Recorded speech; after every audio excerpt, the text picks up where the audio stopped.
interest around the country, to the states, and also to the commission. Let me just mention to our panelists, A, thank you for coming. B, we've had to slightly reshuffle at least the mode of the schedule here. We have Secretary Kobach, who will be talking about the Kansas project, and he was going to take a flight which was canceled, and so will now be participating by phone. But in order to make that work, we have to put him on the line at exactly 11:45. So we're going to have to move this along within the normal time frame, but maybe enforced, and a little more adhered to a little bit more strictly than normally we would. So I appreciate your cooperation and your understanding. We just have to accommodate the Secretary.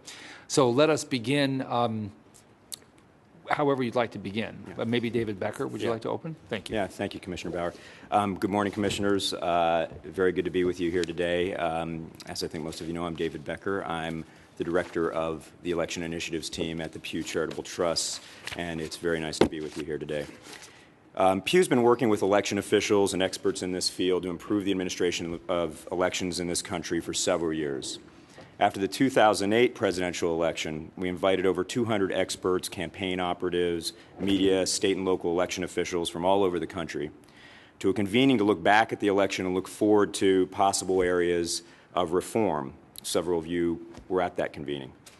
We asked virtually everyone who participated if there was one area of election administration that was most important to focus on improving.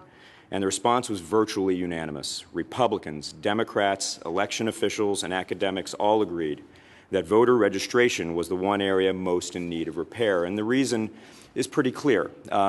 Problems with voter lists can resonate throughout the elections process. It's not just a list problem. It's a problem that can result in actual difficulties on Election Day at the polls, provisional ballots, etc. Our system of voter registration dates back to the 19th century, still relying heavily on what I call the 3 Ps, paper, pen, and postal mail. Our research confirms that the result is a costly and inefficient system where approximately 24 million voter records are no longer up to date, where about 2 million dead people are still on the rolls, and where 51 million eligible citizens, about 1 in 4 eligible Americans, haven't gotten onto the voter lists at all. Our outdated voter registration system neither served the interests of election integrity nor provided convenient access for all eligible voters. So in 2009, Pew convened a working group of 42 experts, state and local election officials from over 20 states, academics, and experts in technology from the private sector to consider how best to bring our voter registration system into the 21st century. In 2011, we released the results of this effort in a report we entitled Upgrading Democracy. In that report, we made 3 major recommendations, all informed by this panel of experts.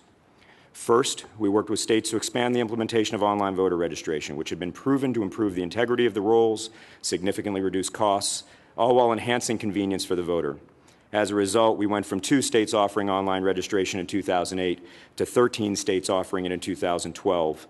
14 states offer it today, with several others poised to implement online registration systems in the next year. Second, we recommended states automate their motor voter processes more, akin to systems that have generated great successes in states like Delaware and Michigan. And last, and the main reason I'm here to talk to you today, is we recommended states better share data to keep up with our mobile society, enabling the states to identify voters who'd moved and citizens who might not yet be registered in order to keep more accurate lists and better control the pace of voter registration so that all the voter registration activity isn't compressed into about the 30 to 60-day window right before a presidential election as it is today. Then Pew partnered with 7 pioneering states, Colorado, Delaware, Maryland, Nevada, Utah, Virginia, and Washington State, to build the Electronic Registration Information Center, or ERIC. ERIC is a sophisticated data center that provides participating states with an opportunity to better identify voters who move or die by securely comparing voter registration lists, motor vehicles data, and other data sources, such as Social Security death records and national change of address information. Using state-of-the-art software provided by IBM, ERIC gives states the actionable information needed to correct those records in a timely manner and reach out to eligible unregistered voters to encourage them to register at the most efficient time, weeks or months before an election, rather than right at the deadline. ERIC is a nonprofit corporation entirely run and funded by the participating states. With me today is the chair of the ERIC board, Shane Hamlin, from Washington State, who can share more details about how ERIC works and the results we've seen so far. Good morning, Co-Chair Bauer, Co-Chair Ginsburg, and members of the Commission. My name is Shane Hamlin. I am the chair of the Electronic Registration Information Center, or ERIC, and the Deputy Director of Elections for Washington State. Thank you for inviting me to speak today on ERIC and voter registration list maintenance. I'm going to cover 5 topics in my presentation. I'm going to talk a little bit about ERIC's mission and what ERIC does for states.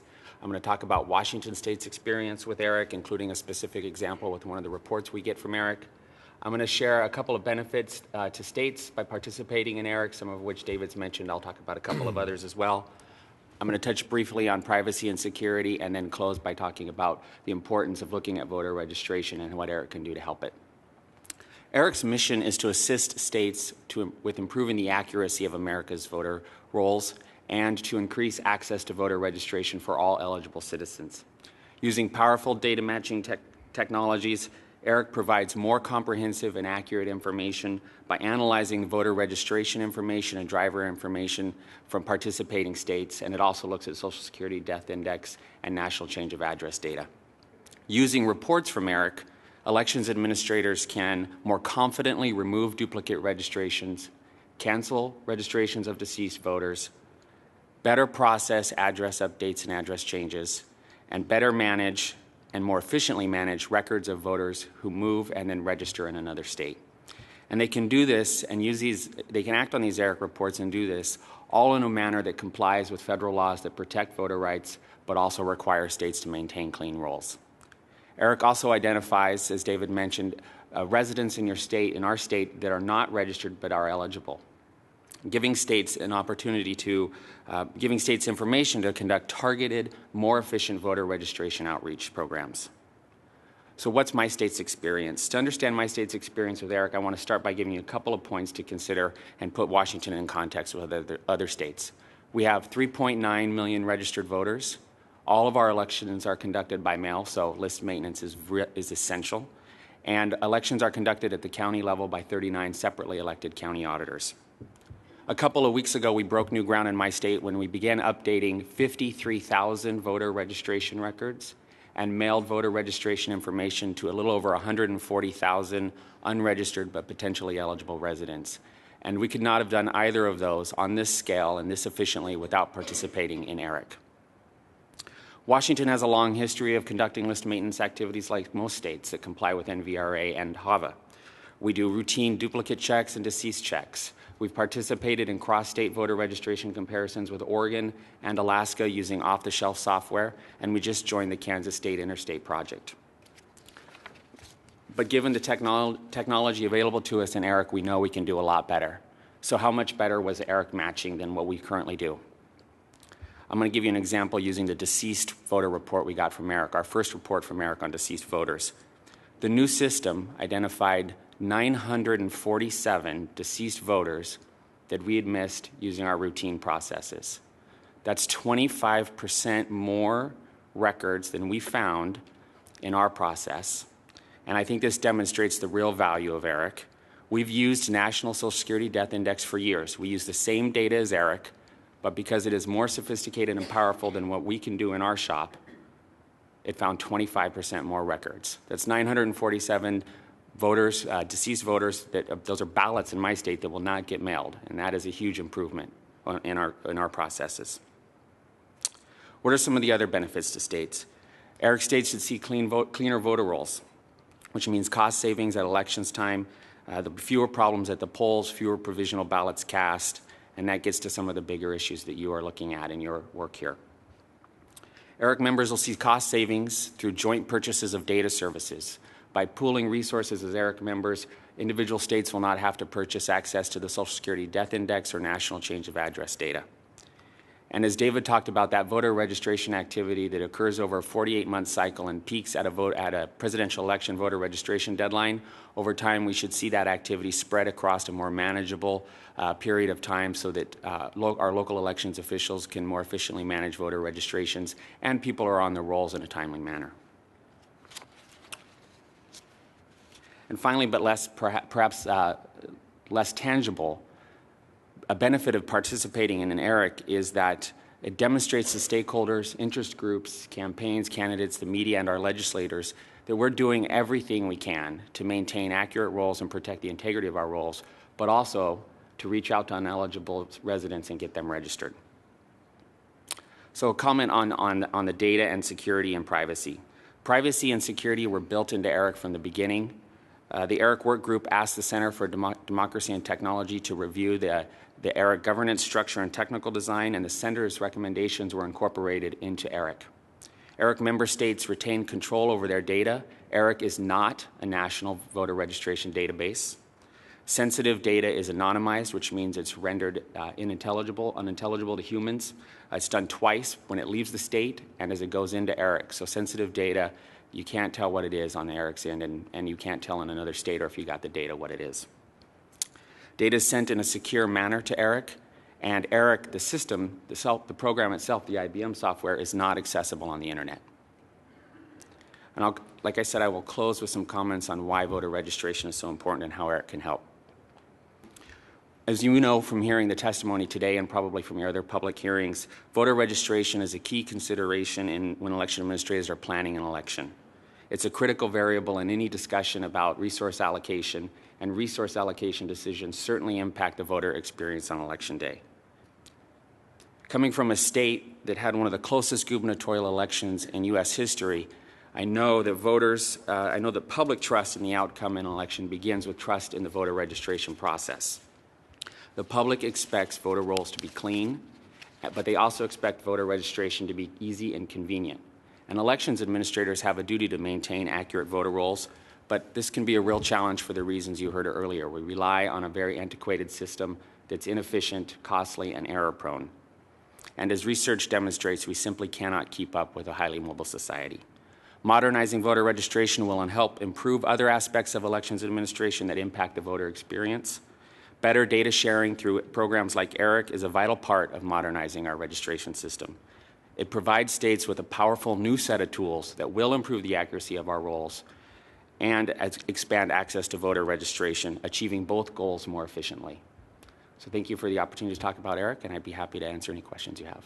And if I can just follow up for a brief minute, one of the roles Pew will play going forward, because we don't have no role in the governance of ERIC, is we will be attempting to collect more data and research about what the effects of ERIC are long term. And just to give you some idea, the 7 states that are participating, as Shane mentioned, are using this data now for list maintenance activities. To put it in a broader context, with the 7 states, they identified, thanks to ERIC, about 800,000 individuals whose address on the voter file was not as up-to-date as the address on their motor vehicles file within the state. In other words, they had moved within the state, but even the state had not identified that. In 7 states alone, 800,000 nearly.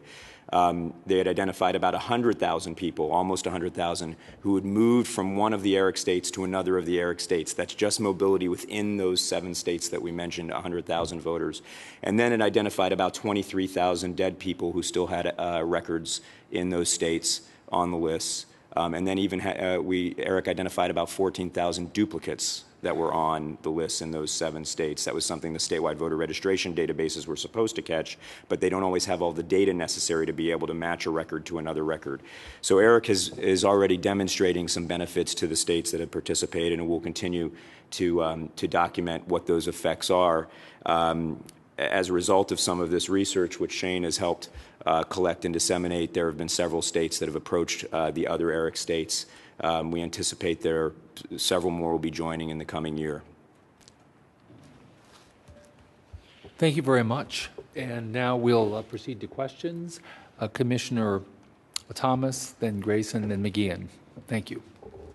Commissioner Thomas. Thank you. David, I was interested in your comment about the lack of parity in terms of addresses being up to date with motor voter, in terms of more up-to-date driver's license than voter registrations.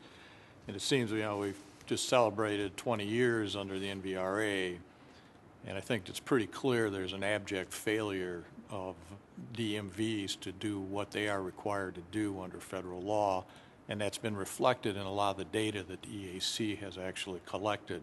And I wonder if you'd have any observations on that. Yeah, you're absolutely right. Looking at data that the EAC has collected from the states indicates that very few states by any measure would consider that their that NVRA is working well in those states, particularly at DMVs where you would expect to see a lot of the registrations coming from. I think the only states, I mean, two examples of states that are doing well from the data are Michigan and Delaware, where we see pretty strong numbers, around 80% plus of the overall number of voter registrations originating at DMVs, according to the EAC data. But the EAC data also demonstrates not only are there a relatively small percentage of registrations coming from DMV, which of course was one of the main points of the NVRA. One of the nice things about DMV registrations is they're not driven by the election calendar, they're driven by life events. Has a person come of age? Have they changed their name? Have they changed their address? All relevant to a driver's license transaction, also relevant to a voter registration transaction. And if you look at DMV registrations over time in the states, it's a fairly constant line, very little deviation from the peaks and the valleys. Whereas if you look at the paper registrations that come in the states, what you see is that 48-month business cycle for elections. And I know the election officials on the panel know about this, where about 47 of those months, everything's moving at a pretty slow clip, pretty manageable clip, and all of a sudden all hell breaks loose on the 48th month when all the registration transactions occur. So if you look at DMV registrations, you'd expect to see very little variation in them. And the data quality, it's pretty clear, is not good on DMV transactions. You look at a state like, for instance, Ohio, only about 14%, where we are right now, of course, only about 14% of the voter registrations come in from their Bureau of Motor Vehicles here in Ohio, compared to around 85% for Michigan right next door. California, about 1.6 million registrants came in through DMV in the 2007-2008 period of time. But for some reason, only 700,000 came in the 2011-2012 period of time. I think it's very difficult to explain, and it raises big data questions about how well motor vehicles is registering voters in a state like California, where about 1 in 10 voters in the United States resides. That's only about 14% of their overall voter registrations are coming in through DMV in California, less than 1 in 6. Another example, Florida, over 1 million people registered to vote through their DMV in 2008, under 700,000 in 2012. So you're seeing variations in the numbers that you would not expect, which raises big questions about the data quality as the states, these are self-reported numbers through the EAC. And what we've determined at Pew, we've tried to do further research on this. One thing we know is clear, it's very difficult for state motor vehicles agencies to document how well they are doing. They're not doing a very good job of it, with the exception of a few states, Michigan, Delaware, and some others. The vast majority of states are doing a remarkably poor job of being able to even document how well they're performing under the NVRA. Commissioner Grayson? You've got 7 states right now. I know you've been talking to a few more. What are some of the? I mean, some states are going to say, I want to get this thing started and prove it. But what are some of the other objections that you've heard? What are the common buckets that they fall into? Because this seems like a great, and especially now that it's working, it seems like just a great program. I think we'll probably both end up answering this question, but one of the first concerns, or one of the things that states are waiting for, I think they are waiting to see how it goes with the 7 of us that are kind of blazing the trail. Some of it is cost, but costs are fixed, relatively fixed in ERIC, and the more states that join, the lower everyone's costs are. So I think some of them are also waiting, again, more states in, they know the costs will be down. And then some of them need legislation. They need authorizing legislation in their state laws to be able to share data between agencies or share data across state.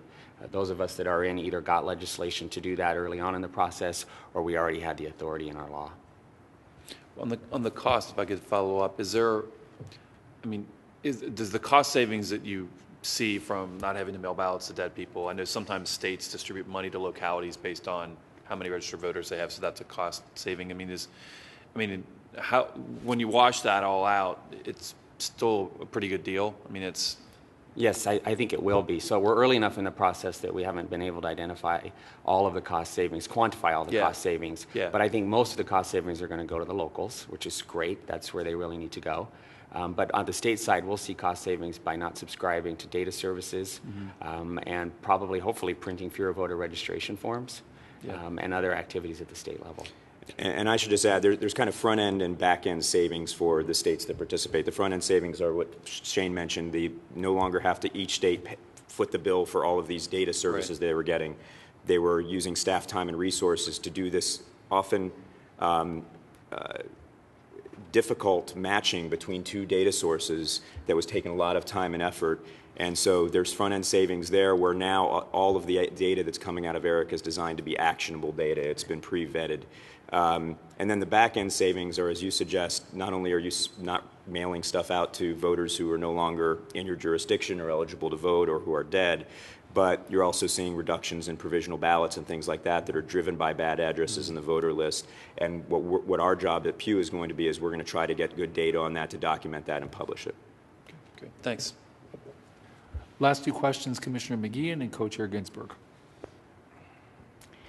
I was curious if you, without getting too technical, if you could explain a little bit why ERIC has better matching criteria. For instance, how could ERIC find deceased voters that you couldn't find in your state? Okay. So I'll start with that. The way matching works in most states is, especially the election officials on the panel know, you might have a voter list and you compare it to one other data source. And you're always limited by what fields match in that data source. So if you're looking at a Social Security death list, the addresses are usually not going to be addresses you can match. It might be an old address in the Social Security death list. They're definitely not going to have a driver's license number in there. And most of your voter files don't have a Social Security number associated with it.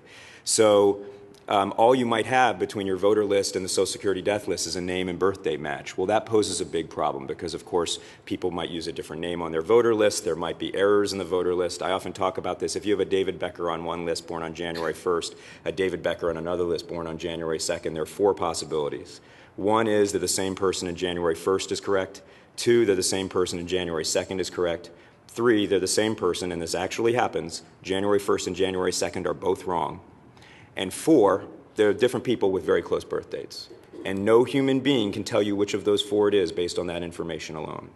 What ERIC does is it takes multiple data sources and forms what I call a web of confidence because it's matching multiple data sources across multiple fields at once. So using driver's license numbers, Social Security numbers, birth dates, addresses, and name, it can form a web of confidence. And under ERIC's matching criteria, a name and birth date match alone would form, they have a 1 to 10 point scale of confidence. It would be around a 6, roughly. 6s never get reported to the states. All the states are seeing right now are 9s and 10s, meaning virtually every data point is matching across multiple fields and sources. Just to follow up, does the state then get, when they're notified of a let's say a match with a 10 strength of confidence, is the state given the underlying data as to what how that match was made? Or So each of our reports includes the confidence score, and then it includes the source of information that is used to make that score. So we're not sharing the sensitive data, and data that we submitted we get back. So there's the score, a resource where how that score was made, referencing other data sources in our data.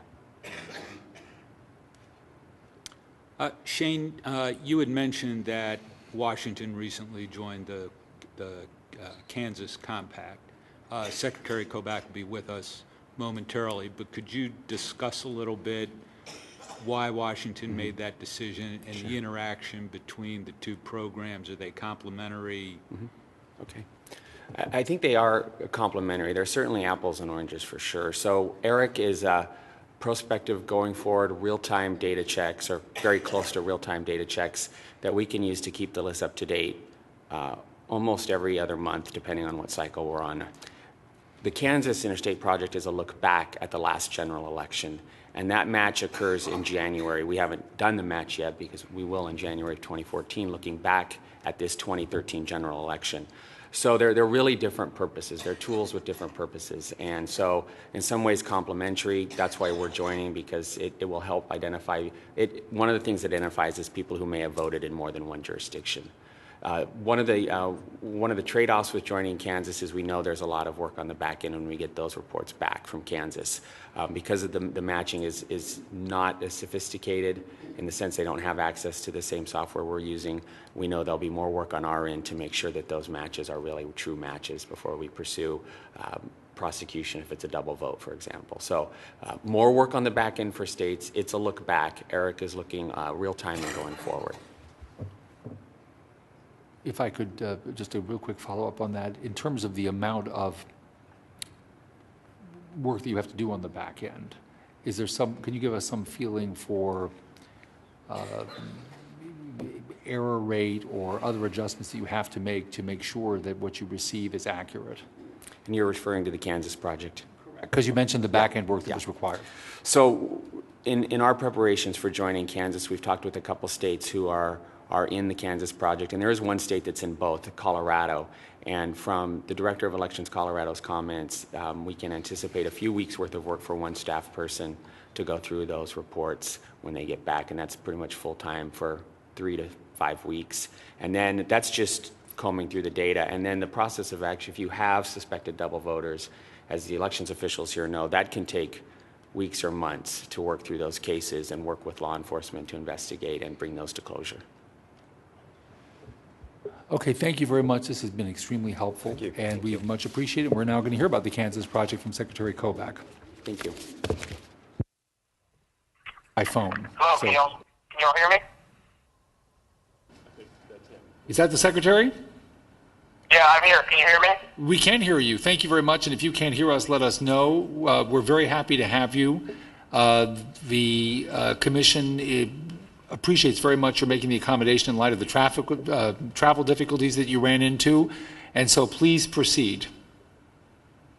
Okay, and do you have the PowerPoint up on your screen there? Yes, we do. Okay, great. Well, I'm sorry I'm not with you in person. I got to the airport this morning only to find that my flight had been canceled by Delta, so it was the only direct flight from Kansas City today, so I'm sorry about that.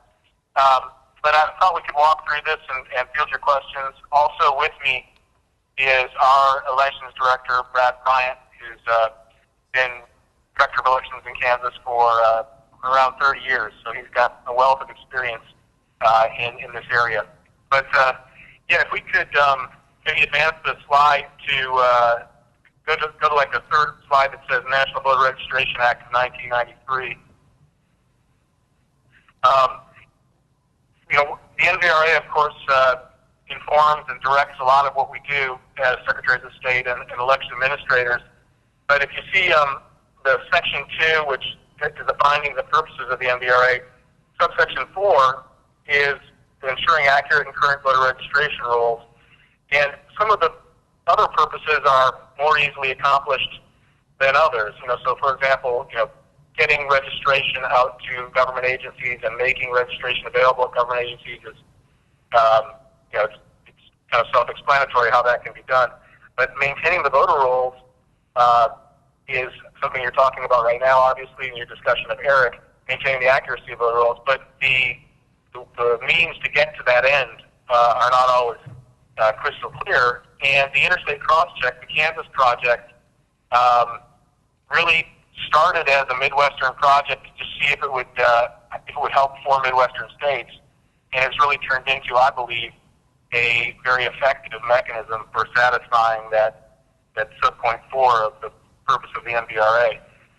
If you go to the next slide, next screen, the Federal Election Commissioner's Guide implementing the NVRA, there's a requirement that the states conduct a general program to protect the integrity of the process, ensuring the accurate and current voter registration roll for elections for federal office. Again, the NVRA envisioned the program, but there wasn't any such program in existence at the time. And the Kansas project or the Interstate Crosscheck project has evolved into, I think, something that can serve that role, one of several mechanisms that can serve that role, along with the National Change of Address file and the Social Security Master Death List and all of that. A little bit about the history of the Crosscheck. You know, it's being used by a growing number of states to basically serve 2 very focused goals. One is to identify duplicate records when a voter registers in one state and then moves to another state. And the other is to identify possible double votes, where a voter illegally casts ballots in 2 states in the same election. As you know, as part of the nationwide voter registration system, the person who moves from one state to another and registers in the new state is supposed to provide his or her address in the previous state, so the record can be canceled there. But if the person fails to provide that address, or the registrar fails to send it to the previous jurisdiction, or if the registrar in the previous jurisdiction fails to act on the cancellation notice, a duplicate record exists. And as I'm sure you already know, this problem is a big one, numbering in the many, many millions of duplicate records between the states, in large part due to the very mobile society we live in, with people moving relatively frequently during their lifetimes. So the Crosscheck started, if you want to move to the next screen, which says 2006 Interstate Crosscheck, it started at a conference in December of 2005 when the states of Kansas, Nebraska, Missouri, and Iowa signed a memorandum of agreement to see if we could coordinate efforts in various ways and also see if we could successfully check our voter registration rolls against each other and see if we could find duplicates and how this might work. And so in 2006, we had the first actual cross-check with the 4 states that you see there. Then nearby states expressed an interest in joining, hearing about this project. 2007, we did the second cross-check with 6 states. 2008, 10 states. 2009, 12 states. 2010, 13. I came into office and was elected in 2010 and learned about this program. I didn't even know about it prior to becoming Secretary of State. Learned about it and recognized that the value increases not exponentially, but in a very steep linear fashion, the more states that are involved. So I set out to recruit other states into the program and make it truly national in scope. So in 2011, we got up to 14 states. If you go to the next slide, in 2012, we were up to 15 states. If you go to the next slide, in 2013, we had 22 states. And in 2014, when we will next be doing it, right now it looks like we'll have 26 states and perhaps more. So we now have the majority of states in the country in the program. And by adding more states, that increases the ability of the participating states to find duplicate records and potential double votes. So to give you a sense of how the number of records we're talking about. So when the first 4 states did it, it was 9 million records, 9 million voter registration records that were being compared across those 4 states. If you jump forward to 2012, when we had 15 states, that was about 45 million records. Then to go ahead and take the next slide. The 2013 cross-check program, the number of records compared was almost 85 million records. And you can see, if you look at the component states, that states like Kansas, we have 1.8 million to offer to compare, but obviously bigger states like Ohio have 8 million, and these are of course reflecting the size of the voter rolls in various states. Florida, nearly 10.5 million. And so, we can now tell duplicate where people are registered in more than one of those participating states. Now, the way it works is the states will pull the data on January 15th of each year using the prescribed data format that's been agreed on in this memorandum of agreement. If you go to the next slide, it says Interstate Crosscheck Data Format. So the information should be self-explanatory. We need the name of the person, the date of birth, absolutely critical.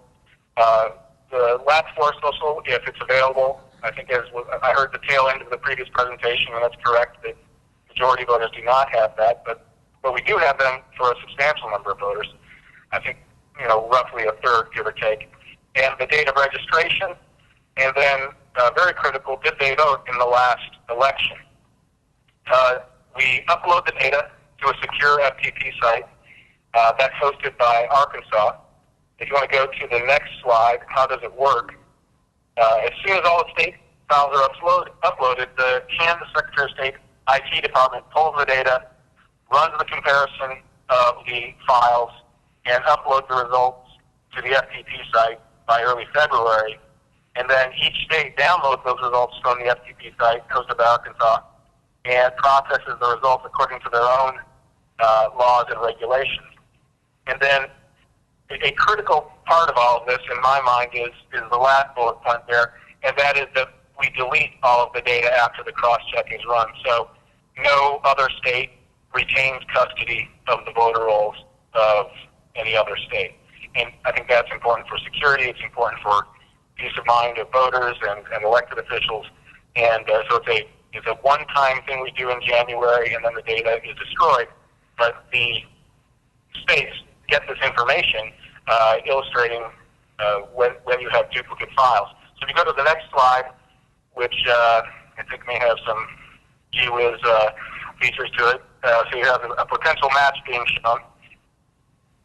And you, in this case, this John Q. Public is registered in Kansas and Colorado. And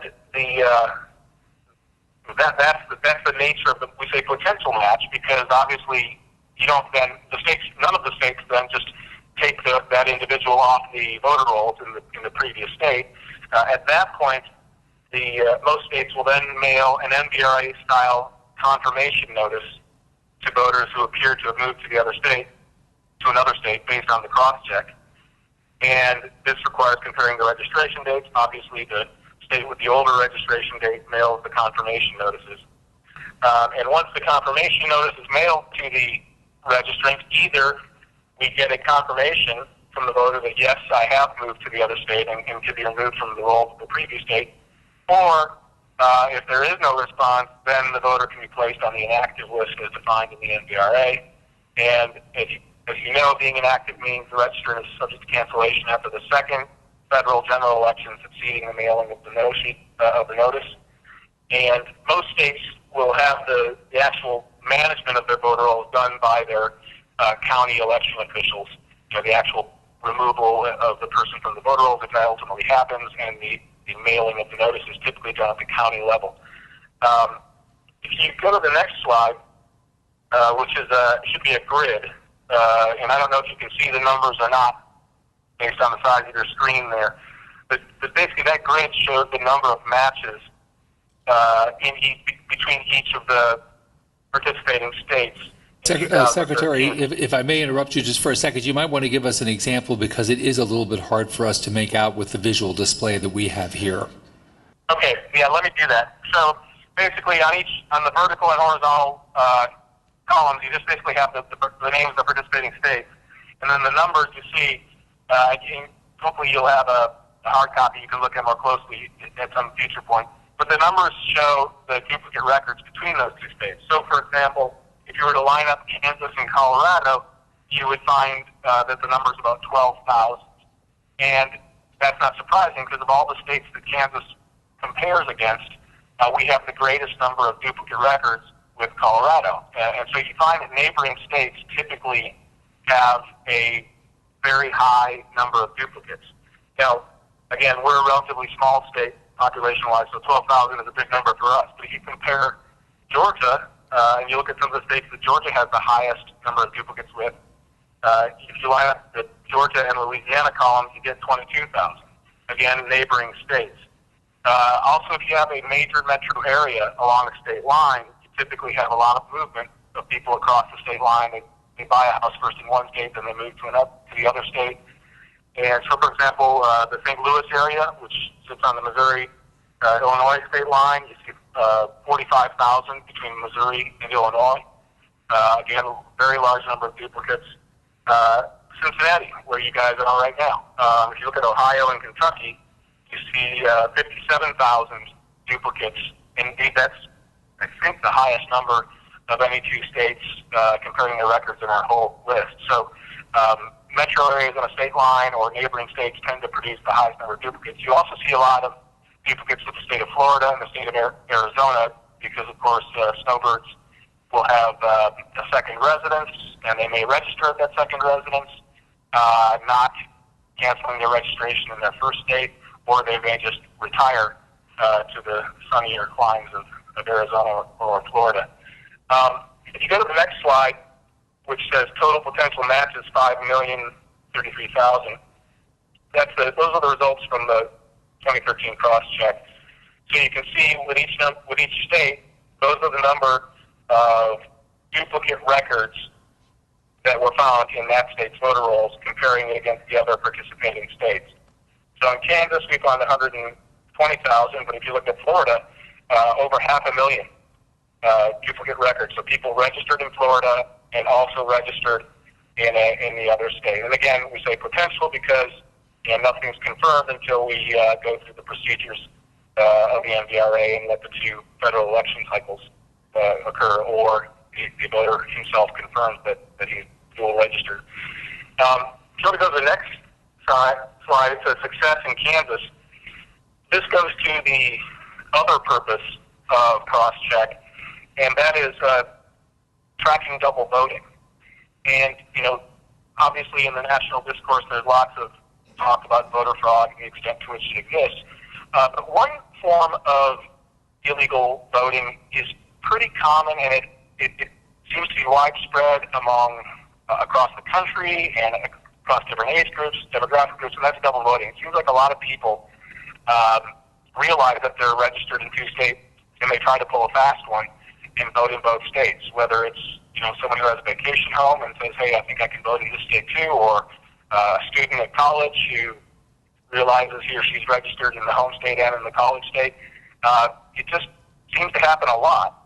And so what we do in Kansas is where we have evidence through the cross-check of a person voting in Kansas and in another state, we then drill down and ask the other state to provide a copy of the person's poll book signature when they signed in, or a copy of their signature on the advanced ballot application if they did it by mail. We compare the signatures, and once we are pretty confident that it is indeed the same person voting in both states, we refer the case to usually county prosecutors in Kansas. Some states refer it to their U.S. Attorney's Office. So in 2008, we referred 3 cases for prosecution. In 2010, we referred 11 cases for prosecution, and you can see those listed there. And I think this is really important just because once the word gets out to voters that, hey, did you hear, you can't get away with this anymore, and did you hear that so-and-so got prosecuted and, might have had to pay a fine, then I think it can deter this kind of illegal voting. If you go to the next slide, success in other states, Colorado. Colorado also has been taking this very seriously, and they have seen several indictments and have referred a number of cases to the FBI. So I think the cross-check program certainly serves that purpose, and I'm not quite sure how else we would be able to track that form of voting crime if we didn't have the cross-check. And it's, I think really it serves a very important role in that respect. If you go to the next slide, what does it cost to participate? Zero. So far, we've been able to do this with our IT department and with the Arkansas IT department, just doing it with our own resources and not charging any state to join, and we hope to continue that way because I think it's, as I said earlier, it's important to make it as accessible as possible to all states to join and compare their data this way. If you go to the next slide, it says, how can a state join the cross-check? It's pretty simple. The election official signs the MOU, then 2 staff members have to be assigned in each state, an election administrator and an IT person, and then there are periodic conference calls and email. The heavy lifting occurs in January where the voter registration data has to be pulled, and then we process the match of the databases, and then the participating states receive the results, and then they decide what to do with it. And as I said, most states then transmit that data to the respective counties, and they begin the process of cleaning up the voter rolls, determining if the person is indeed no longer resident in that state. If you go to the next slide, I just wanted to very briefly touch on one thing that I know one of the other topics you all are focusing on is line length, and not so much focusing on photo ID, which of course is an issue of great debate. But I did want to point out something that you may not be aware of, and that is there is an interesting synergy if a state happens to be one of the photo ID states and is also a state where electronic poll books are on the rise. And we saw this in the 2012 general election, as well as in some local elections that followed. and that is that if you happen to have the combination of photo ID, if you go to the slide there, it's just a copy of the photo ID, and then if you go on to the next slide, which is the electronic poll book equipment, you do find, at least based on the observation that I have made and others have made, and that is that it does tend to speed things up because, and we don't have long lines in Kansas generally. I mean, we receive complaints if a line gets over 30 minutes long. I think other states, may have a higher tolerance for long lines, but it's just not something that we see very often. And if you do have one of the counties in Kansas where you've got the photo ID and that county's electronic poll books, roughly half of our counties are using electronic poll books, and most of those have a scanner with them. The person walks in with the driver's license showing, which is the most common form of photo ID people use. They've already got it in their hand. They just hand it to the poll worker, and the poll worker uses the little scanner, like a grocery store scanner.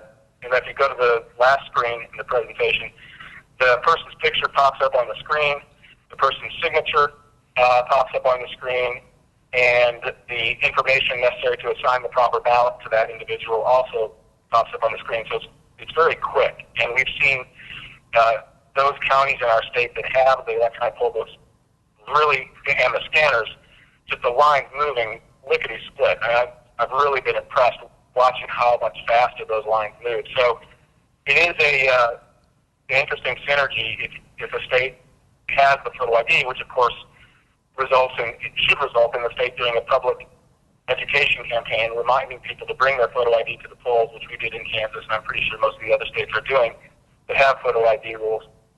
So they're already bringing the license. They already have it in hand. There's a sign up by the parking lot saying, don't forget your photo ID. And they just hand it to the poll worker. The poll worker scans it, and the transaction doesn't involve any, spelling of the person's name or flipping of pages. Tends to speed up our lines. Again, we didn't really have much of a problem with line length in the first place, but if you are looking for experiences that show fast-moving lines, we have noticed that in our counties that have the electronic poll books. That's all I had for the presentation. I commend the Commission for receiving information from so many different sources and looking for solutions to improve the election experience in the United States, and I'd be happy to take your questions. Thank you very much, Mr. Secretary, and again for accommodating us after the cancellation of your flight with a phone call. I'm now going to check and see whether we have commissioners who have questions for you.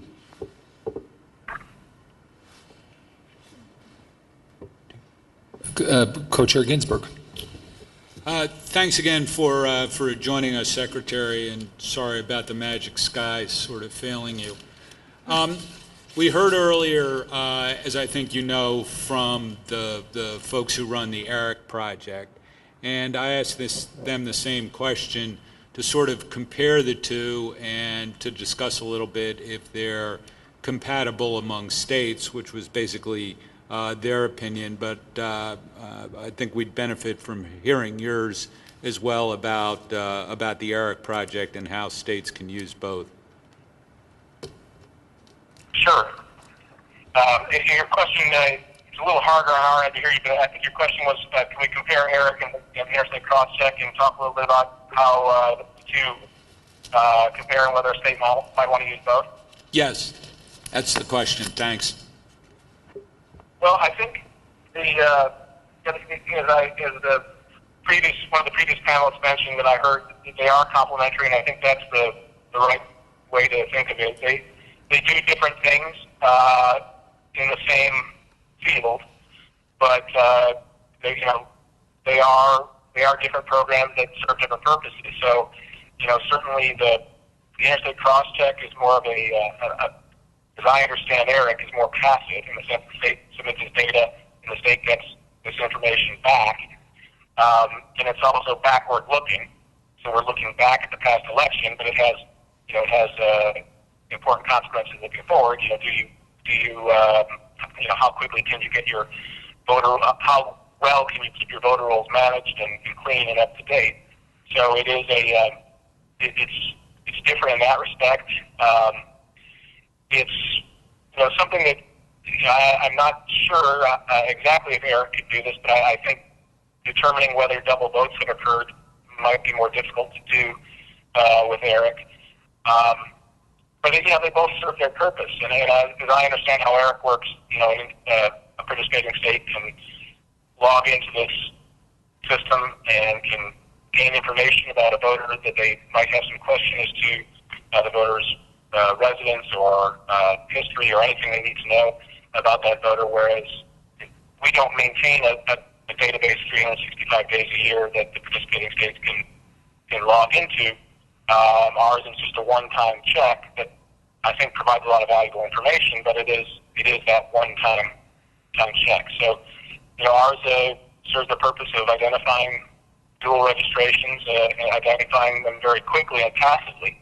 You don't have to go out and, a participating state doesn't have to go out and seek a particular voter's name or a particular community, and based on some suspicion that you have people dual registered, it's passively given to the state. So I think they are complementary. And, different state of Colorado, as was mentioned, is involved in both. And, states can assess, how much value they can get from each. And I think for some, participating in both is the answer. Thank you, Mr. Secretary. Commissioner Grayson has a question. Hey, Kris. Looking at the map of the states that are participating, there's a big hole in the Northeast. Is there something unique about maybe their state laws or something that prevents them from participating? Over the years, this project's grown all across the country, but it hasn't penetrated anything in the Northeast. And I'm just curious if there's some common element to their lack of participation. No, there isn't anything unique or unusual or different in the laws of the states of the Northeast. I think it reflects two things. One is that, or actually mainly one thing, and that is, the program tends to grow as neighboring states join. So, once, Kentucky is in, well, then Tennessee might want to join. Once the state, we saw a lot of growth in the southern states in the last 5 years as neighboring states got involved. So the program, really hasn't yet spread into the Northeast. However, we anticipate that it will soon, perhaps even before the January 2014 Crosscheck. We've had inquiries and begun the process of getting Maine, Connecticut, New Jersey, Pennsylvania, and Rhode Island involved. So I think the map may look different, but I think it just reflects the fact that we started in the Midwest and expanded outward.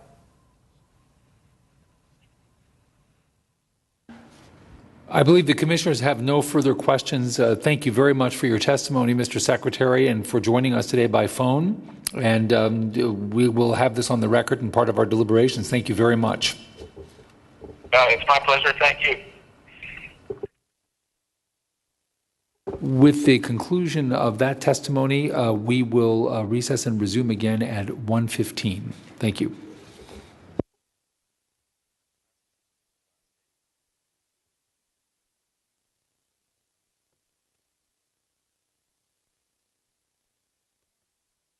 On some tools that have been developed and would be of interest to the election administration community. We have witnesses Heather Smith with Rock the Vote, Mark Bolcharski, and Drew Davies. And so I think what we'll do, if we can, is we'll start with Heather Smith with Rock the Vote. And thank you very much for coming. And you'll be discussing an online registration tool. Perfect. Thank you for having me and for this opportunity to present to all of you today. So my name is Heather Smith. I'm the president of Rock the Vote. And just as some quick background, Rock the Vote is a national, nonpartisan organization, and our mission is to register and engage young Americans in our democracy. In the last presidential election, Rock the Vote ran the largest nonpartisan voter engagement and voter registration operation across the country, registering more than 1 million new young voters. And not only that, but we register voters every day, as there are about 12,000 who turn 18 each day and need to be registered to vote. But as we do our work to register voters, we also work to improve and make our voting process work better for young and all Americans.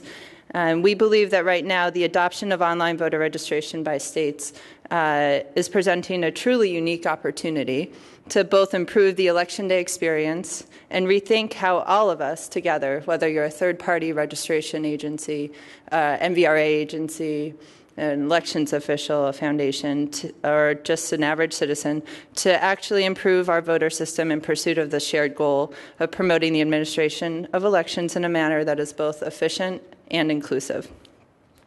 So it's been well documented, and I won't spend a lot of time on the fact that our current paper-based voter registration process is timely, expensive, and error-prone. In particular, the interpreting of handwriting from paper forms, the costs and typos associated with data entry, the inevitable deluge of forms that comes at the registration deadline. As much as we'd like to fix that, people just procrastinate. And they come just as elections officials are at their busiest preparing for Election Day. And all of this is just a recipe for inaccurate voter rolls, which in turn significantly and negatively impact the Election Day experience. But online voter registration offers a solution.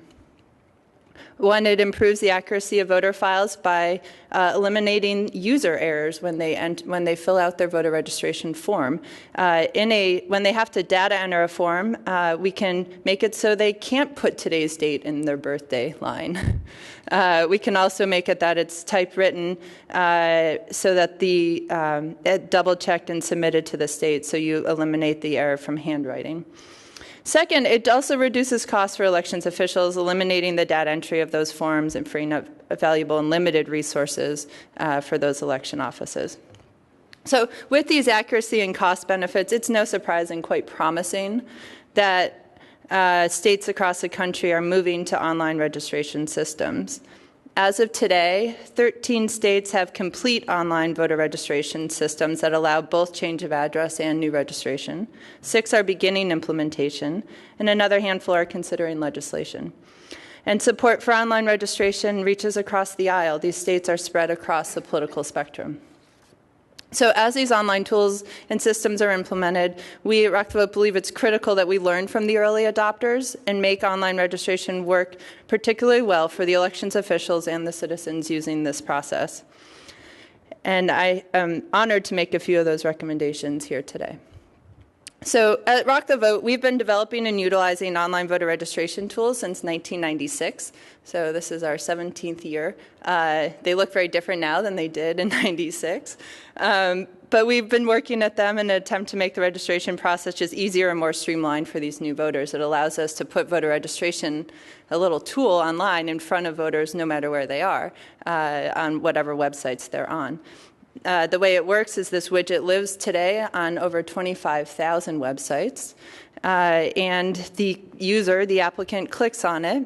They stay in that website, which is their trusted messenger. It's a site they've chosen to visit, and a form kind of overlays. It asks them a bunch of questions that they'll need to register to vote. It fills out a voter registration form for them with the questions they've answered, and it emails to them a link to this PDF that they can then download to print, sign, and send.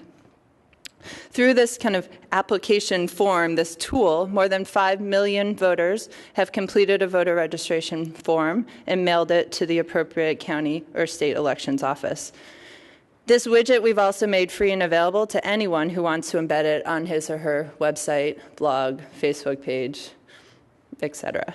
And we've worked very hard over the past nearly 2 decades to get that interface really well done so that when someone starts it, they finish it, and that completion rate is as high as possible. Last year, we tried something new.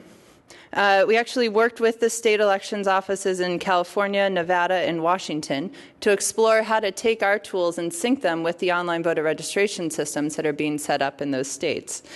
This way, we could go out and promote voter registration and get users to complete that form online, and then we could send the applicant's data to the state for processing.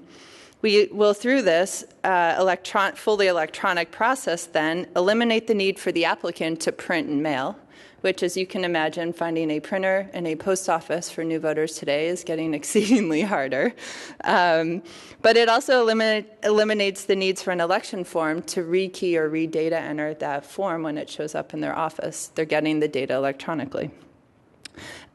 And we are very proud to say that in these 3 states, it worked. The rate at which an applicant got on the voter rolls when they started at Rock the Vote and finished with the state went from 68% when they had to print, sign, and mail to 96% when we transferred them to the state's website along with their data.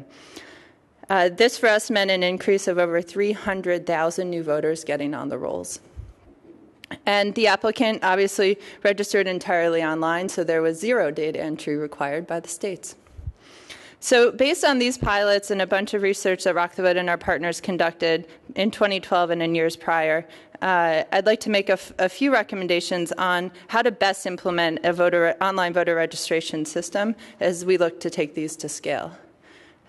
First, the online voter registration system or interface that the users see has to be user-friendly. Otherwise, they don't get through it. Simply put, that means making sure it's mobile-friendly. Most people today are actually accessing the internet from a phone, not a computer, and it has to be mobile accessible. It means using best practices for disability access, to dynamically pull multiple languages, and just using basic user experience design. So again, when you start the form, you're most likely to finish it. Second, don't recreate the wheel. There are a number of states and a number of groups like Rock the Vote who have developed and made these user interfaces. Take them. They've been proven to work. And don't spend very spare dollars on building new tools. So the Rock the Vote tool, for example, is open source. It is free and available to any state that would like to use it. And you just have to map it to your own, map the interface to your own databases. So don't recreate the wheel. There's free, proven tools that are available. And then third, and this is the one I'm most excited about, quite frankly, use this moment to create new opportunities to make the voter registration process better for new registrants and better coordinated with third-party registration operatives. In other words, OVR, or online voter registration, in these tools, their greatest benefit will be missed if the interface or tool that a state or local election office sets up merely mimics an existing paper form. We can do so much more. The best of these new online systems, California, Washington, Nevada, have made opportunities to create an accessible and efficient system that allows third parties to actually integrate and be a part of it. And this matters for a number of reasons. Let's take a college or university, the military, community organizations and nonprofits. There are so many institutions that interact with unregistered voters and either have an interest, a mission, like Rock the Vote, or a legal obligation in some cases to offer registration to their audience. This promotion is critical. It brings new people in, but then let's streamline how those people get sent into the states to complete the voter registration process. If we do this in a very simple way, we can, in fact, make voter registration, we kind of rethink how voter registration works. The one key step that must be taken in order to make this new benefit possible is to provide what we call an API, or a application programming interface. And it's simply a mechanism that allows third-party tools to gather registration information and communicate it to the state's own systems. When you're registering for a class or updating an address for a student ID card at a college, the university in that student portal can ask the students if they'd like to register to vote. If the student says yes, they're asked for a few more questions about information they need. That data is then sent as a batch to the state's system through this API. They're registered to vote. You can implement this through MVRA agencies. You can implement this through Rock the Vote. If we could ask you to sum up, and then we'll cover Perfect. the rest of the points. Absolutely. So these technologies are simple and actually inexpensive, but they could lead to the increased use of online registration by potential voters through promotional efforts by outside partners, but it also eliminates the paper forms that these organizations would otherwise submit. So these are concepts: simple user interface, ensuring that we're not recreating the wheel, and then finding ways to connect with third-party registrars, whether they be agencies, universities, military, nonprofits. And Rock the Vote has prepared a detailed white paper both on these kind of concepts, but the technical specs behind it that for best practices that include everything from available tools, sample code for the APIs, to as well as white-labeled versions of the tools that we actually use that can be taken at no cost by states, and we'll be providing that and making that available to the Commission. But in sum, just thank you for this opportunity. We're really excited about rethinking registration with the implementation of online voter registration, and share your enthusiasm for making sure it's done well. Thank you very much. Thank you. We're then Drew Davies to talk about the Anywhere ballot.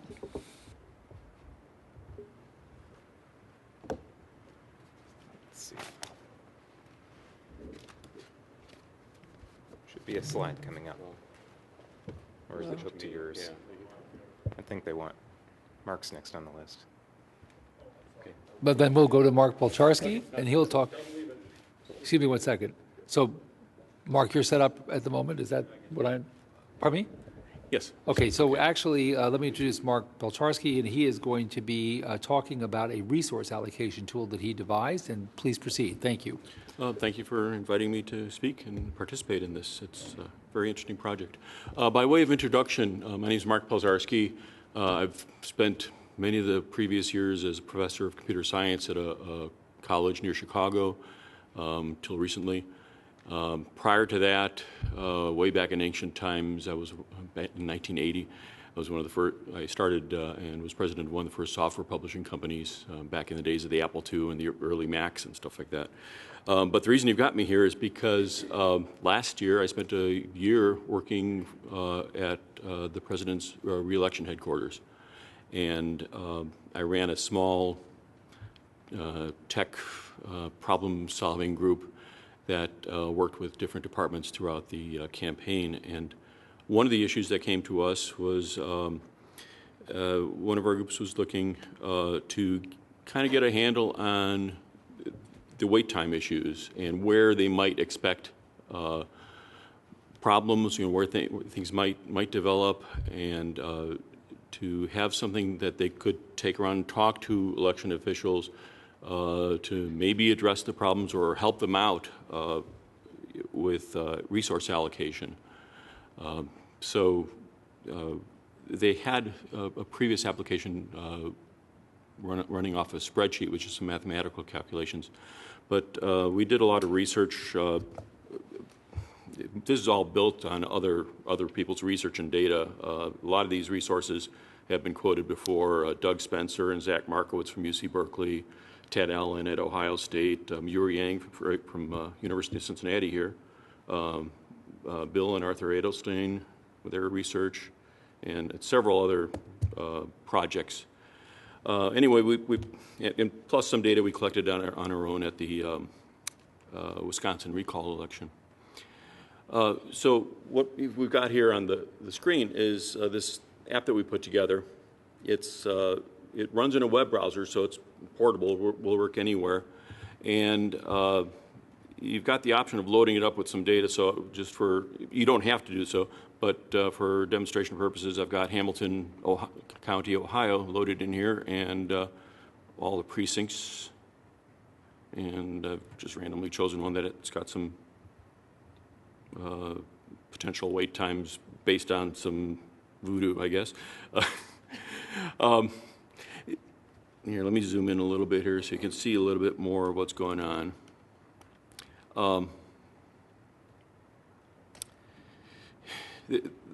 There are three critical pieces of data in here that we can't really tell you what these are going to be. Expected voters, we loaded this up. I think these are numbers that were based on 2008 turnout on election day. 2008 turnout minus the absentee and early vote, adjusted for population change, and I'm not even sure if it was countywide or statewide. And then down here, two pieces of critical information that, again, are going to vary greatly from county to county. is how long does it take to check in, average amount of time to check in, and then how long does it take to vote? And this issue right here has come up before the commission several times, that it's the length of the ballot can greatly affect this time, from anywhere from 3 minutes to over 10 minutes per person. So, you know, the results you're going to see here are based on just conjecture on a ballot, perhaps, but this can all be adjusted. You know, here, add a little more time to vote, and let's see, let me take away voting station temporarily, and I'm going to give you an idea what we're looking at here. So this graph, you cannot see the labels down below unless I zoom in, but this is 7 a.m.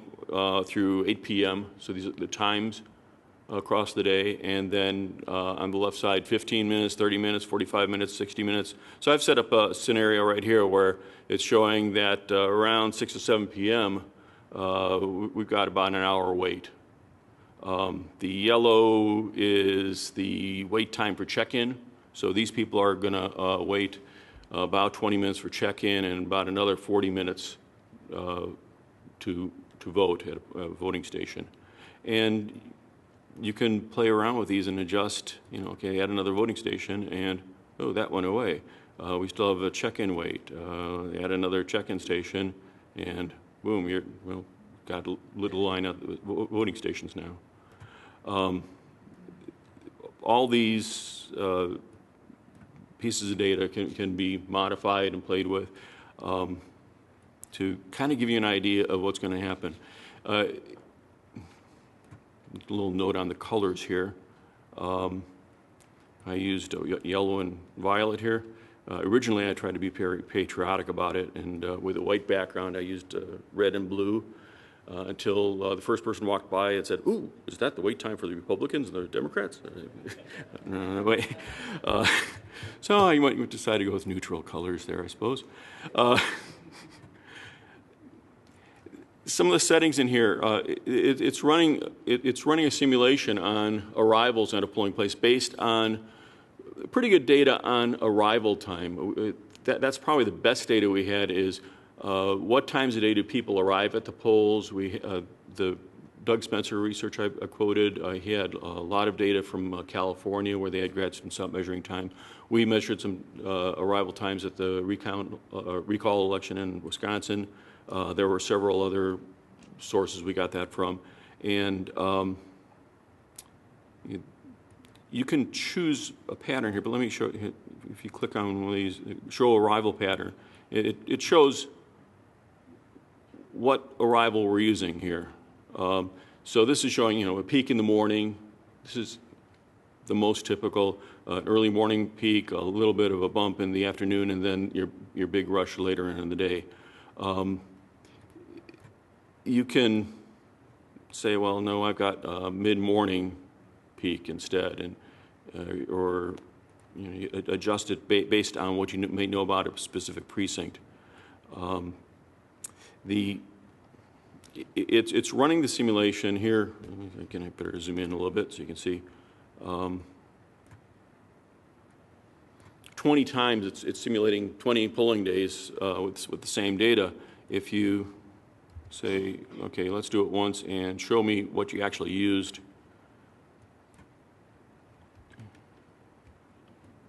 You can see that each time I run it here, the green line, that's the arrivals that it's actually using, which that more closely tracks what you're going to see if you're sitting there at a polling station measuring when people show up. So we gathered, you know, from 40 or 50 polling places that kind of data, and then worked out the average of arrivals there. But each time you run this, you're going to see a little bit of a skew and different wait times. If you look at the bottom there, you know, your wait times are varying. But if you run it, you know, I had it defaulting to 20 times to run the simulation, you're going to get an approximations closer to the average. Now, the other lines you see here, let me make some weight so you can see a little bit better here. Do that. We're running low on time now. Okay. This also shows you the longest and the shortest wait time of those simulations. So this is the average it's showing you in the graph, but you can also see the range of expectations.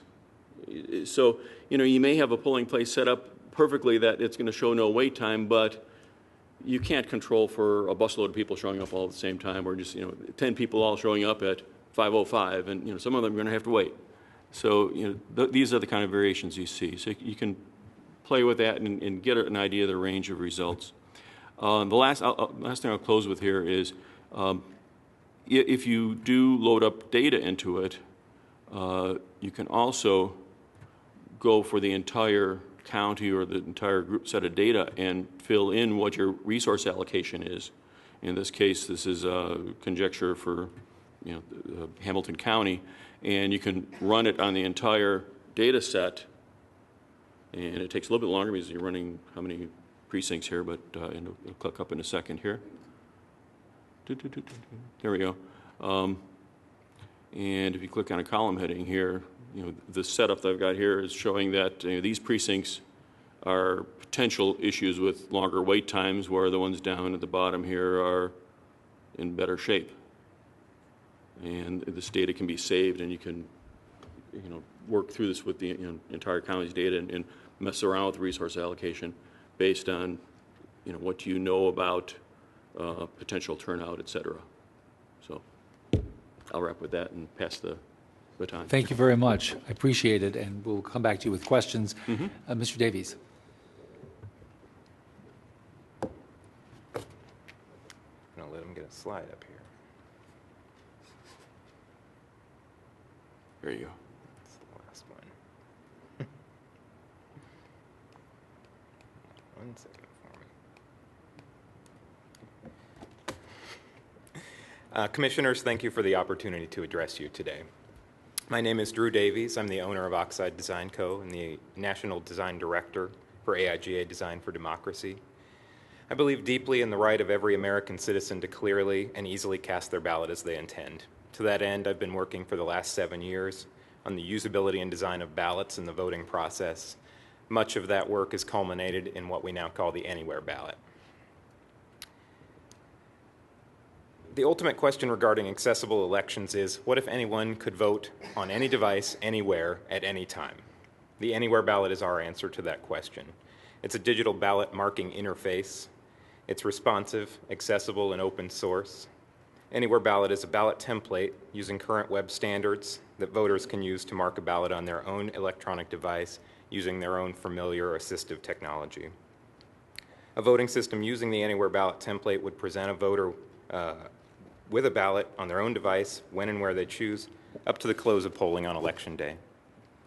My comments today will outline the research and development of the Anywhere ballot, which are rooted in improving the information design and usability of ballots, and I'll complete my testimony by outlining how the Anywhere ballot can be implemented.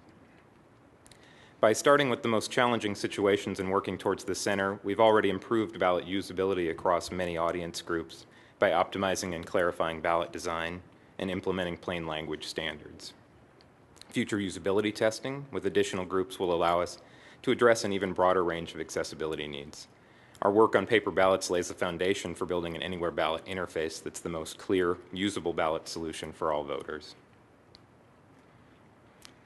The Anywhere ballot is unique and effective because of our development method, combining research, best practices design, and extensive usability testing.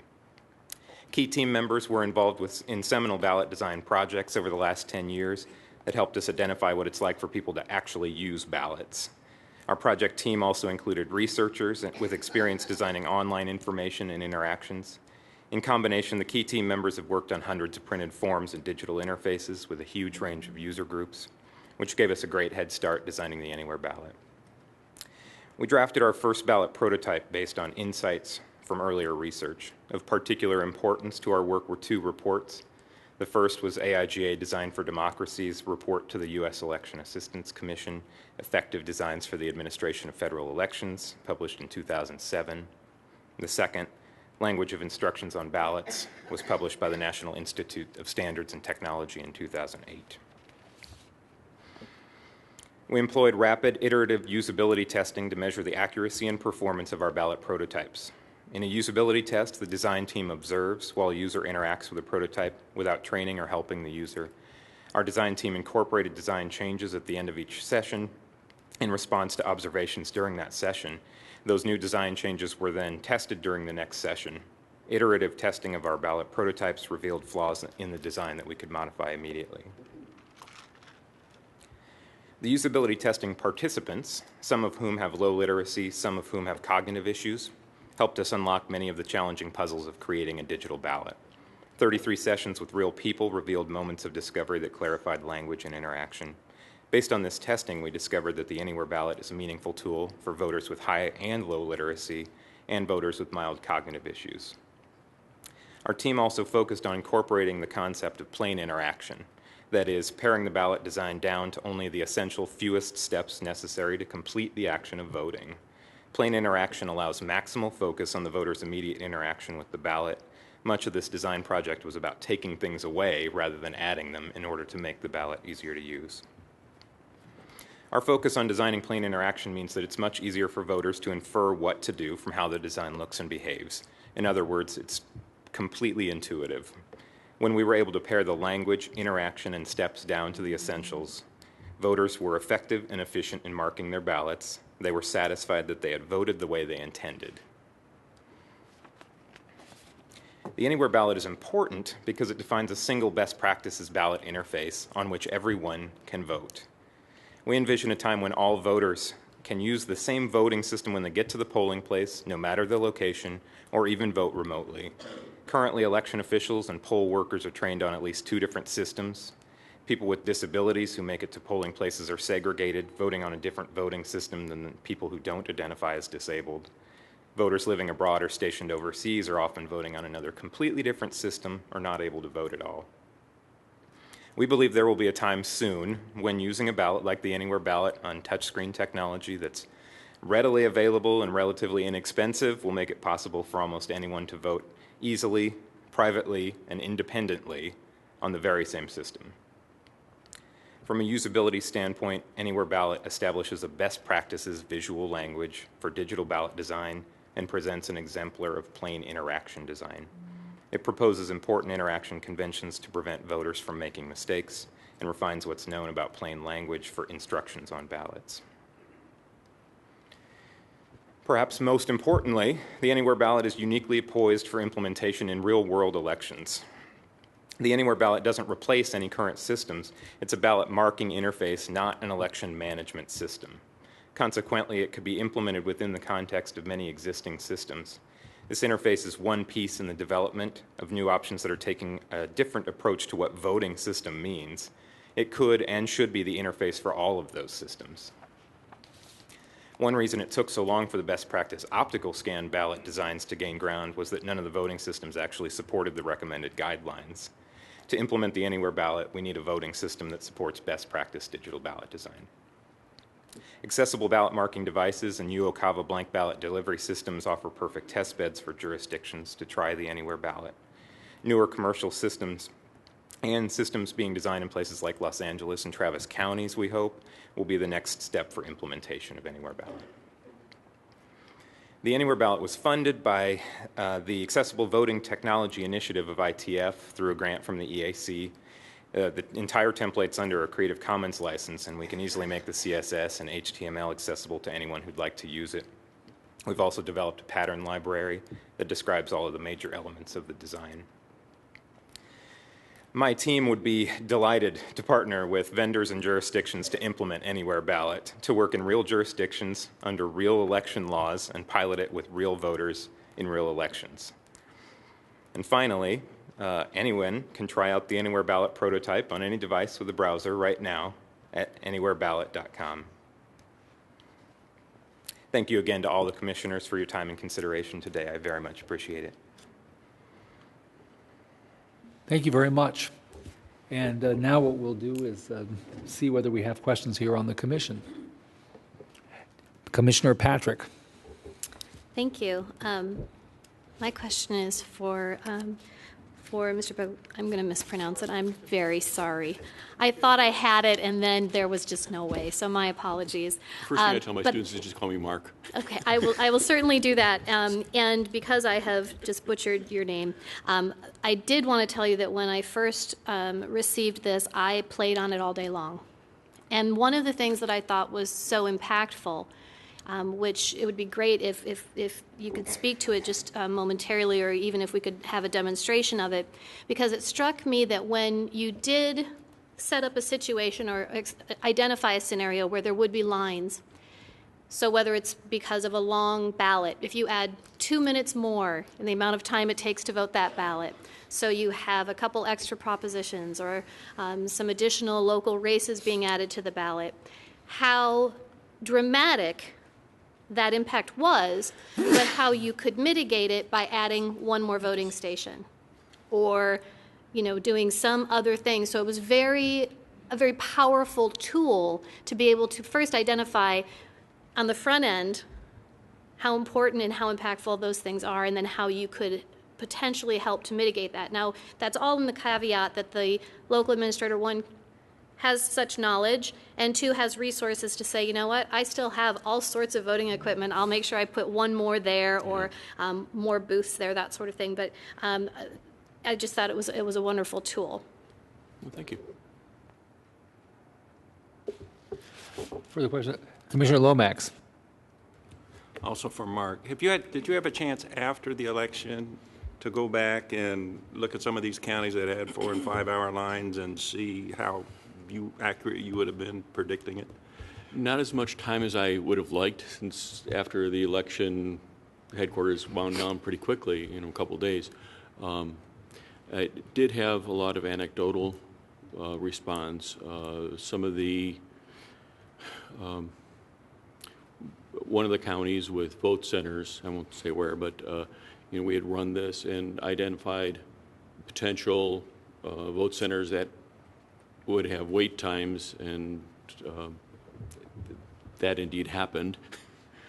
We used some GIS technology to predict, where people would most likely vote if they were voting closest to home.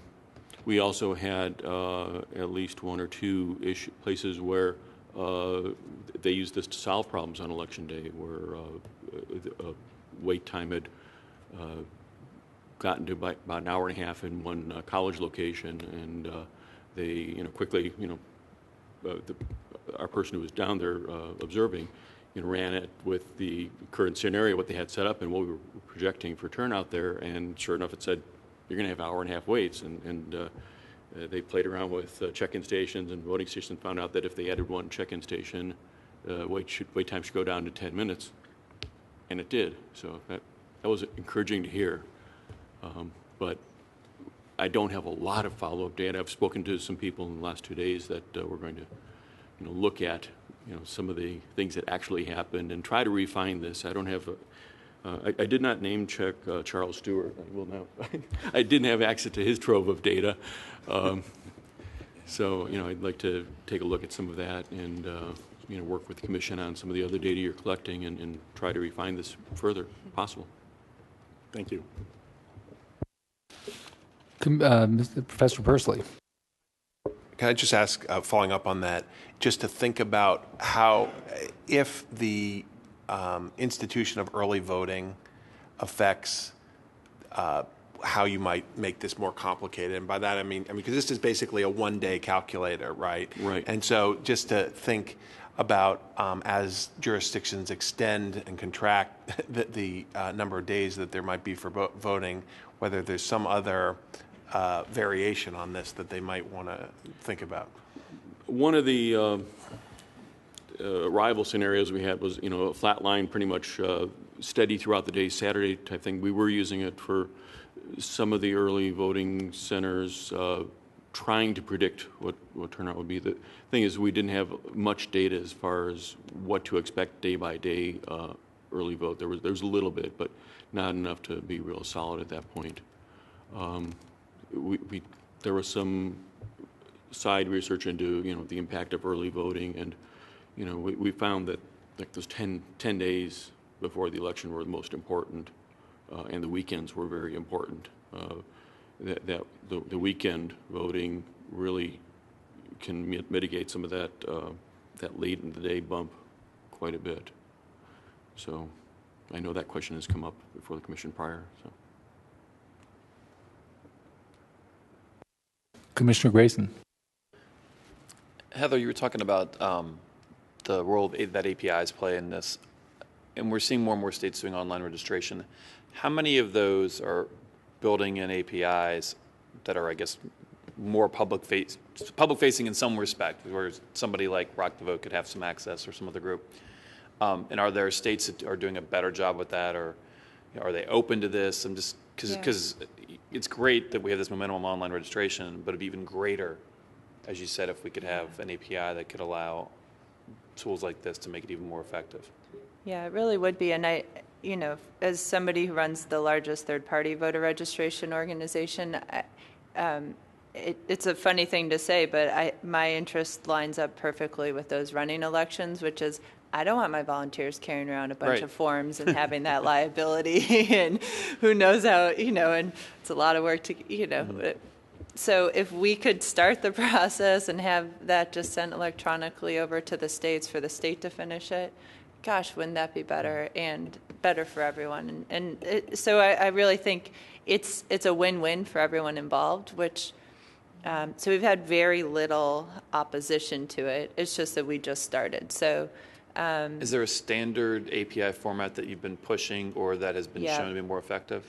I will tell you, so in the first 3 states that tried it, they already had systems set up, and last year they saw the value and tried it. Washington, California, and Nevada, they all did it differently. Okay. And what they did was, I'll give you the general idea. So they started, and in fact, anyone can go, if you have your phone, you can go to rockthevote.com, click register, and then pick Washington. Don't put in your email. That's just there because if you input one piece of data, you're most likely to finish it. And then you'll see how it works with Washington. You could do that right now. But what it did was we started there, and then once we got a little bit in, because we said, great, do you have a driver's license in Washington? And if you do, they click yes, and we said, would you like to finish with the state online, or would you like to stay here and print your form? And, of course, everyone says finish online. Mm-hmm. And what we did was then we just sent them and their data to the state's website. It worked, and we did that in 3 different ways with different amounts of data being sent. Sometimes it was in an iframe. Sometimes they went to the website in a new window. So lots of different little detailed things. And from that, we learned that, 1, the longer they stay on our site, the more likely they are to finish it. 2, a lot of the state sites aren't actually mobile friendly, don't have the language capacity, like we're in 10 languages, most don't have some of the disability things in place. So just for the user experience, it's better if they stayed with us longer. And then, if we could pull it into an iframe so it kept a common experience. So we just looked at all those things, and the highest completion rates were if there was a complete API. So they just stay with us entirely. Yeah. That also allows an agency to use it, or a university. Right. The next was when you just fill out as much as possible with us and send them over. And you just kind of pre-populate the fields pre-populate, review, hit submit with the state. So and actually it is our recommendation that states provide both, because there are places like the DMV, for example, isn't going to remake their entry form to add the 3 additional questions. So just let them send what they have and the user to the Secretary of State's website, pre-populate as much as possible, finish it there, review, hit submit. Groups like us, or Facebook, like anyone who wants to can build their own interface and an experience that works for their own users and send it electronically as a batch.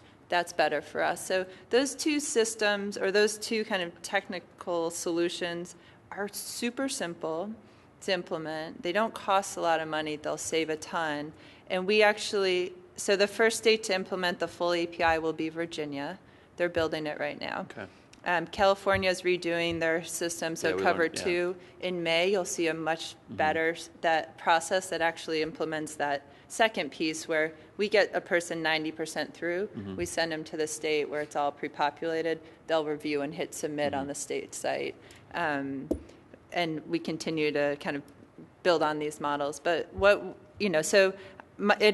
seen those two systems work. They kind of accommodate everyone, the API and then the one web page to land if you send it to the state.